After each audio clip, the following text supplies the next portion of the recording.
Trading ಮಾಡುವಾಗ ರ್ಯಾಂಡಮಾಗಿ ಯಾವುದೋ ಒಂದು ಸ್ಟಾಕನ್ನು ತೊಗೊಂಡು ಅದನ್ನು ಟ್ರೇಡ್ ಮಾಡಿದ್ರೆ ನಮಗೆ ಪ್ರಾಬಬಿಲಿಟಿ ಆಫ್ ವಿನ್ನಿಂಗ್ ಕಡಿಮೆ ಇರುತ್ತೆ. ಅದಕ್ಕೆ ನಾವು ಸರ್ಟೇನ್ ಸ್ಟಾಕ್ಸ್ನ ನಾವು ಚೂಸ್ ಮಾಡಬೇಕು. ಅಂದರೆ ಯಾವ ರೀತಿ ಸ್ಟಾಕ್ಸ್ ಇವಾಗ ಎಕ್ಸ್ಪ್ಲೋಸಿವ್ ಹೈ ಗ್ರೋತ್ ಇರುತ್ತೆ ನೋಡಿ, ಆ ಥರ ಸ್ಟಾಕ್ಸು ನಿಮಗೆ ಒಳ್ಳೆ ನೀವು ಸ್ವಿಂಗ್ ಟ್ರೇಡಿಂಗ್ ಮಾಡಿದಾಗ ನಿಮ್ಗೆ ಒಳ್ಳೆ ರಿಸಲ್ಟ್ಸ್ ಬರುತ್ತೆ. ಮತ್ತು ಕನ್ಸಿಸ್ಟೆಂಟ್ ಗ್ರೋತ್, ಈ ರೀತಿ ಸ್ಟಾಕ್ಸ್ಗಳು ನಿಮ್ಗೆ ಒಳ್ಳೆ ರಿಸಲ್ಟ್ ಬರುತ್ತೆ. ನಾವು ಅವಾಯ್ಡ್ ಮಾಡಬೇಕಾಗಿರೋದು ಲಾಂಗ್ ಟರ್ಮ್ ಕನ್ಸಿಸ್ಟೆಂಟ್ ಕಾಂಪೌಂಡ್. ಅಂದರೆ ಲಾಂಗ್ ಟರ್ಮ್ ಅಂದರೆ ತುಂಬ ದೊಡ್ಡ ಕಂಪ್ನಿ, ಲಾರ್ಜ್ ಕ್ಯಾಪ್ಸ್ ಕಂಪ್ನೀಸ್ ಇರ್ತವೆ, ಅದು ಸ್ಲೋ ಆಗಿ ಗ್ರೋತ್ ಇರುತ್ತೆ. ಇವಾಗ ಫಾರ್ ಎಕ್ಸಾಂಪಲ್ ರಿಲಯನ್ಸ್, ಏರ್ಟೆಲು ಇವೆಲ್ಲ ನೀವು ಈ ಥರ ದೊಡ್ಡ ದೊಡ್ಡ ಕಂಪ್ನೀಸ್ ಎಲ್ಲ ನೀವು ಅವೆಲ್ಲ ಸ್ಲೋ ಆಗಿ ನಿಮಗೆ ಗ್ರೋತ್ ಇರುತ್ತೆ.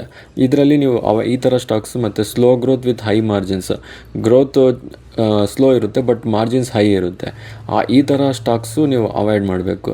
ಮತ್ತು ಸಿಕ್ಲಿಕಲ್ ಸ್ಟಾಕ್ಸ್ನ ನೀವು ನಿಮಗೆ ಇದನ್ನು ಕೂಡ ಟ್ರೈ ಮಾಡ್ಬೋದು. ಈ ಸಿಕ್ಲಿಕಲ್ ಸ್ಟಾಕ್ಸು ಇವಾಗ ಫಾರ್ ಎಕ್ಸಾಂಪಲ್ ಕೆಲವು ಸ್ಟಾಕ್ಸ್ ಇರ್ತವೆ ಅದು ರಿಲೇಟೆಡ್ ಟು ಅಂದರೆ ಇವಾಗ ಮಳೆ ಬಂದು ಅಗ್ರಿಕಲ್ಚರ್ ಸ್ಟಾಕ್ಸ್ ಆಗಲಿ, ಫರ್ಟಿಲೈಸರ್ ಸ್ಟಾಕ್ಸ್ ಆಗಲಿ, ಈ ಥರ ಸ್ಟಾಕ್ಸ್ ಇರ್ತವೆ. ಅದು ಮಾನ್ಸೂನ್ ಸೀಸನಲ್ಲಿ ಚೆನ್ನಾಗಿ ಆಗ್ತಾ ಇರುತ್ತೆ ಆ ಸ್ಟಾಕ್ಸ್. ಆ ಥರ ನೀವು ಪಿಕ್ ಮಾಡಿಕೊಂಡು ಫಾರ್ ಎಕ್ಸಾಂಪಲ್ ಇವಾಗ ಸಮ್ಮರಲ್ಲಾದಾಗ AC ಸ್ಟಾಕ್ಸು, ಏರ್ ಕಂಡೀಷನಿಂಗ್ದು ಸ್ಟಾಕ್ಸು, ಆ ರೀತಿ ಸ್ಟಾಕ್ಸ್ನ ನೀವು ಪಿಕ್ ಮಾಡಿಕೊಂಡು ನಾವು ಇದಕ್ಕೆ ಕೂಡ ಟ್ರೈ ಮಾಡ್ಬೋದು. ಡಿಗ್ರೋಯಿಂಗ್ ಸ್ಟಾಕ್ಸ್ನು ಟ್ರೈ ಮಾಡ್ಬೋದು. ಡಿಗ್ರೋಯಿಂಗ್ ಸ್ಟಾಕ್ಸ್ ಯಾವ ರೀತಿ ಟ್ರೈ ಮಾಡ್ಬೋದು ಅಂದರೆ ಅದು ಟರ್ನ್ ಅರೌಂಡ್ ಆಗ್ತಾ ಇರುತ್ತೆ, ನಾವು ನೋಡಿಕೊಂಡು ಅವಾಗ ಟ್ರೈ ಮಾಡಬೇಕು. ಯೂಶ್ವಲಿ ಈ ಡೆಡ್ ಸ್ಟಾಕ್ಸ್ನ ಟಚ್ ಮಾಡ್ಬೋದು. ಈ ಡೆಡ್ ಸ್ಟಾಕ್ಸು ಮತ್ತು long term consistent compounder, slow growth high ಮಾರ್ಜಿನ್ಸ್ನ ಟಚ್ ಮಾಡ್ಬೋದು. ಆಲ್ವೇಸ್ ನಾವು ಪ್ರಿಫರ್ ಮಾಡಬೇಕಾಗಿರೋದು high growth, explosive high growth, consistent ಗ್ರೋತ್ನ ಇವನ್ನೇ ಜಾಸ್ತಿ ಟ್ರೈ ಮಾಡಿ. ಅಂದರೆ ನಿಮ್ಗೆ ಆ ಟೈಮಲ್ಲಿ ಸಿಕ್ಕಿಲ್ಲ ಅಂದಾಗ ಸಿಕ್ಲಿಕಲ್ ಇಲ್ಲಾಂದರೆ ಡಿಗ್ರೋಯಿಂಗ್ ಸ್ಟಾಕ್ಸಲ್ಲಿ ಸ್ವಲ್ಪ ಅಲೋಕೇಶನ್ ಕೊಟ್ಟು ನೀವು ಸ್ವಿಂಗ್ ಟ್ರೇಡಿಂಗ್ ಅನ್ನೋದನ್ನು ನೀವು ಮಾಡ್ಬೋದು.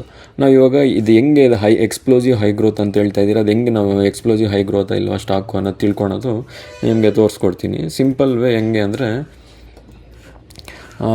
ನಾವು ಇವಾಗ ಟ್ರೇಡಿಂಗ್ ವ್ಯೂ ಅಂತ ಆ್ಯಪ್ ಇದೆಯಲ್ವ, ಆ ಟ್ರೇಡಿಂಗ್ ವ್ಯೂ ಅಲ್ಲಿ ಒಂದು ಇಂಡಿಕೇಟರ್ ಇದೆ. ಆ ಇಂಡಿಕೇಟರ್ನ ನೀವು ಪ್ಲೇಸ್ ಮಾಡ್ಕೋಬೋದು. ಅದು ಇಂಡಿಕೇಟರ್ ಹೆಸರು ಬಂದು ಕ್ವಾರ್ಟರ್ಲಿ ಅರ್ನಿಂಗ್ಸ್ ಅಂತ ಒಂದು ಇಂಡಿಕೇಟರ್ ಇದೆ. ಅಂದರೆ ಪ್ರತಿ ಕಂಪ್ನಿ ಕೂಡ ಅವ್ರ ರಿಸಲ್ಟ್ಸು ಎವ್ರಿ ಕ್ವಾರ್ಟರು ರಿಲೀಸ್ ಮಾಡ್ತಿರುತ್ತೆ. ಅಂದರೆ ಅವ್ರದ್ದು ಸೇಲ್ಸ್ ಹೆಂಗಿದೆ, ಅವ್ರದ್ದು ಪ್ರಾಫಿಟ್ ಆ್ಯಂಡ್ ಲಾಸ್ ಹೆಂಗಿದೆ ಅಂತ ತಿಳ್ಕೊಳೋದಕ್ಕೆ ಕ್ವಾರ್ಟರ್ಲಿ ಅರ್ನಿಂಗ್ಸ್. ಅಂದರೆ ಕ್ವಾರ್ಟರ್ಲಿ ಅರ್ನಿಂಗ್ಸ್ ಅಂದರೆ ಆ ಸ್ಟಾಕ್ ಎವ್ರಿ ಕ್ವಾರ್ಟರ್ ಅವರ ರಿಸಲ್ಟ್ ಬಿಟ್ಟಾಗ ಅದನ್ನು ಕ್ವಾರ್ಟರ್ಲಿ ಅರ್ನಿಂಗ್ಸ್ ಅಂತಾರೆ. ಒಂದು ನಿಮಿಷ, ನಿಮ್ಗೆ ಇಲ್ಲಿ ಕ್ವಾರ್ಟರ್ಲಿ ಅರ್ನಿಂಗ್ಸಲ್ಲಿ ನಮಗೆ ಇಷ್ಟೊಂದು ಆಲ್ಮೋಸ್ಟ್ ಇಷ್ಟೊಂದಿದೆ. ನಮಗೆ ಇದನ್ನು ಬೇಕಂದರೆ ನಾವು ಇಲ್ಲಿ ಸೆಟ್ಟಿಂಗ್ಸಲ್ಲಿ ಚೇಂಜ್ ಮಾಡ್ಕೋಬೋದು. 12 ಕ್ವಾರ್ಟರ್ಸ್ ಇದೆ, ನಮಗೆ ಲಾಸ್ಟ್ ಒಂದು 3-4 ಕ್ವಾರ್ಟರ್ಸಲ್ಲಿದ್ದರೂ ಸಾಕು, ಅಟ್ಲೀಸ್ಟ್ 6 ಕ್ವಾರ್ಟರ್ಸ್ ಇಟ್ಕೊಂಡು ಸಾಕು.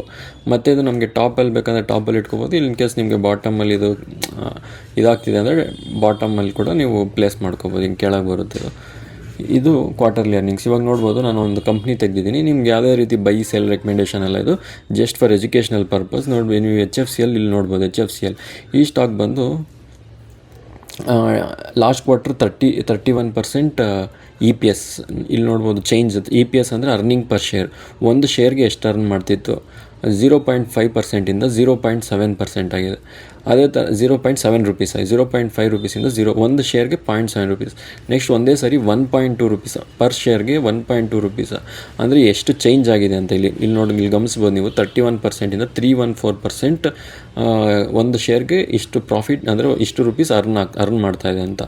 ಅದೇ ರೀತಿ ನೀವು ಸೇಲ್ಸ್ ಇಲ್ಲಿ ಅಬ್ಸರ್ವ್ ಮಾಡ್ಬೋದು. ಇಲ್ಲಿ ನಾನು ಪಾಯಿಂಟ್ ಔಟ್ ಮಾಡ್ತಾ ಇದ್ದೀನಿಲ್ವ, ಇಲ್ಲಿ ಸೇಲ್ಸು -5%ಇಂದ ಒಂದೇ ಸಾರಿ 20% ಮತ್ತು 128%. ಅಂದರೆ ಇದೊಂಥರ ಎಕ್ಸ್ಪ್ಲೋಸಿವ್ ಗ್ರೋತ್ ಇದ್ದಂಗೆ. ನಿಮ್ಗೆ ಹೇಳಿದ್ನಲ್ವ, ಎಕ್ಸ್ಪ್ಲೋಸಿವ್ ಗ್ರೋತ್ ಅಂದರೆ ಸಡನ್ನಾಗಿ 70-80% ಆ ಥರ ಎಕ್ಸ್ಪ್ಲೋಸ್ ಆದಾಗ ಆ ಥರ ಸ್ಟಾಕ್ಸ್ನ ಪಿಕ್ ಮಾಡಬೇಕು. ಆ ಥರ ಸ್ಟಾಕ್ಸ್ ಪಿಕ್ ಮಾಡಿದಾಗ ನೋಡ್ಬೋದು ನೀವು ಯಾವ ರೀತಿ ನೀವು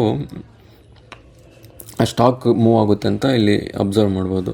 ಇಲ್ಲಿ ಈ ಪಾಯಿಂಟಿಂದ ಹೇಗೆ ರಿಸಲ್ಟ್ ಇಲ್ಲಿ ನೋಡ್ಬೋದು ನೀವು. ಈ ಡೇಟ್ ಅಬ್ಸರ್ವ್ ಮಾಡ್ಬೋದು.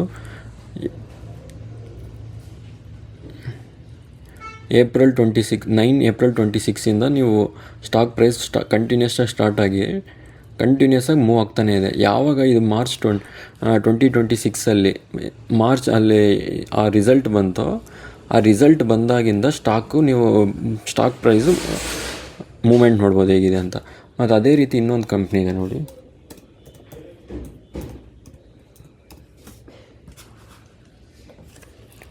ಏರೋಫ್ಲೆಕ್ಸ್ ಇಂಡಸ್ಟ್ರಿ ನೋಡಿ, ಇಲ್ಲೂ ಅಷ್ಟೇ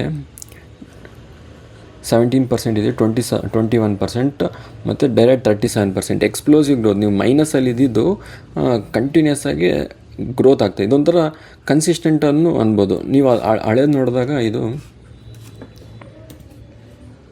HFCL ನೋಡಿದ್ರೆ ನೀವು ಇದೊಂಥರ ಎಕ್ಸ್ಪ್ಲೋಸಿವ್ ಗ್ರೋತ್ ಇದ್ದಂಗೆ, ಒಂದೇ ಸರಿ 20ಇಂದ 128%. ಅದೇ ರೀತಿ ನೀವಾಗ ಇದು ಏರೋಫ್ಲೆಕ್ಸು ಒಂಥರ ಅದು ನೀವು ಅಬ್ಸರ್ವ್ ಮಾಡಿದ್ರೆ 17, 21 ಇದಕ್ಕಿದ್ದಂಗೆ 37. ಇದು ಒಂಥರ ಒಂದು ರೀತಿಯಲ್ಲಿ ಎಕ್ಸ್ಪ್ಲೋಸಿವ್ ಗ್ರೋತ್ ಇದ್ದಂಗೆ, ಬಟ್ ನಾಟ್ ಆ್ಯಸ್ HFCL ರೀತಿ ಇಲ್ಲ. ಬಟ್ ಇದು ಒಂದು ರೀತಿ ಕನ್ಸಿಸ್ಟೆಂಟು ಆಗ್ಬೋದು. ಇದನ್ನು ನೀವು ಬೇಕಂದರೆ ಎಕ್ಸ್ಪ್ಲೋಸಿವ್ ಆಗು ಕನ್ಸಿಡರ್ ಮಾಡ್ಕೋಬೋದು. ನೀವು ಇಲ್ಲೂ ಅಬ್ಸರ್ವ್ ಮಾಡ್ಕೋಬೋದು ಹೇಗೆ ಸ್ಟಾಕ್ ಅಪ್ಪಲ್ಲಿ ಮೂವ್ ಆಗಿದೆ ಅಂತ. ಈ ರೀತಿ ಸ್ಟಾಕ್ಗಳನ್ನ ನೀವು ಟ್ರೇಡ್ ಮಾಡಿದ್ರೆ ನಿಮಗೆ ಪ್ರಾಬಬಿಲಿಟಿ ಅನ್ನೋದು ತುಂಬ ಇರುತ್ತೆ. ನಾನು ಹೇಳ್ದಾಗೆ explosive high growth, consistent growth, ಈ ರೀತಿ ಇವೆರಡರಲ್ಲಿರೋದನ್ನು ತುಂಬ ಪ್ರಿಫರ್ ಮಾಡಿ. ಇನ್ ಕೇಸ್ ನಿಮಗೆ ಸಿಕ್ಲಿಕಲ್ ಸ್ಟಾಕ್ಸನ್ನು ಸಿಕ್ಕಿದ್ರೆ ಟ್ರೈ ಮಾಡಿ.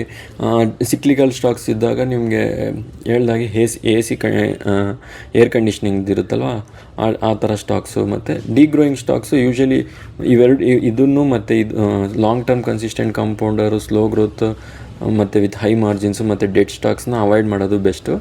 ಡಿಗ್ರೋಯಿಂಗ್ ಸ್ಟಾಕ್ಸ್ನ ನಿಮ್ಗೆ ಎಕ್ಸಾಂಪಲ್ ಕೊಡ್ತೀನಿ.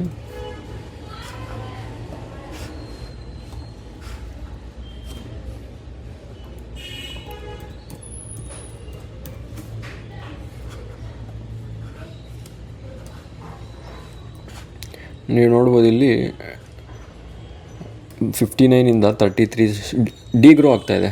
ಒಂದು ಸರ್ಟೈನ್ ಪಾಯಿಂಟ್ ಆಫ್ ಸ್ಟೇಜಲ್ಲಿ -2 ಆಗಿದೆ, -53 ಡಿಗ್ರೋತ್ ಆಗ್ತಾಯಿದೆ ಸ್ಟಾಕ್. ನೀವು ಇಲ್ಲಿ ಅಬ್ಸರ್ವ್ ಮಾಡಿದ್ರೆ 33ಇಂದ 11ಇಂದ 5, 2, 53 ಆ ರೀತಿ ಡಿಗ್ರೋತ್ ಆಗ್ತಾಯಿದೆ. ಒಂದು ಪಾಯಿಂಟ್ ಆಫ್ ಟೈಮಲ್ಲಿ ಎಕ್ಸ್ಪ್ಲೋಸಿವ್ ಗ್ರೋತನ್ನು ಸಿಕ್ಕಿದೆ. 174, 94%, 174% ಆ ರೀತಿ ಎಕ್ಸ್ಪ್ಲೋಸಿವ್ ಗ್ರೋತ್ ಆಗಿದೆ. ಆವಾಗ ನೀವು ಅಲ್ಲಿ ಅಬ್ಸರ್ವ್ ಮಾಡಿದ್ರೆ ಸ್ಟಾಕ್ ಯಾವ ರೀತಿ ಮೂವ್ ಆಗಿದೆ ಅಂತ ನೀವು ನೋಡ್ಬೋದು.